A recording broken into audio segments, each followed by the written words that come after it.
Okay, ರಾಘವೇಂದ್ರೋ ಮಹಾಯಶಾಹ ಅಂತ. ರಾಯರ ಮಹಿಮೆ ಅದು ಅಪಾರವಾಗಿರ್ತಕ್ಕಂಥದ್ದು, ಯಾರಿಂದಲೂ ಕೂಡ ಸಮಗ್ರವಾಗಿ ತಿಳಿಯಲಿಕ್ಕೆ ಅಶಕ್ಯವಾಗಿರ್ತಕ್ಕಂತಹ ಮಹಿಮೆ.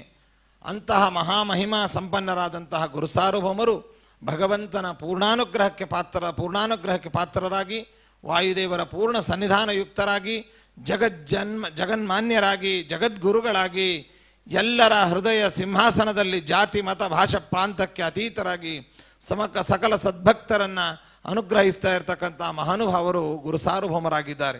ಅದ್ಯಾಪಿ 348 ವರ್ಷಗಳಿಂದಲೂ ಕೂಡ ಬೃಂದಾವನದಲ್ಲಿ ವಿರಾಜಮಾನರಾಗಿ ತಮ್ಮ ಬಳಿ ಬರುವಂತಹ ಭಕ್ತರ ಕಷ್ಟ ನಿಷ್ಠೂರಗಳನ್ನು ಪರಿಹರಿಸಿ ಅವರೆಲ್ಲ ಇಷ್ಟಾರ್ಥಗಳನ್ನು ಪೂರೈಸುವಂತಹ ಮಹಾಗುರುಗಳಾಗಿ, ಮಹಾವರಪ್ರದರಾಗಿ ವಿರಾಜಮಾನರಾಗಿದ್ದಾರೆ ಗುರುಸಾರ್ವಭೌಮರು.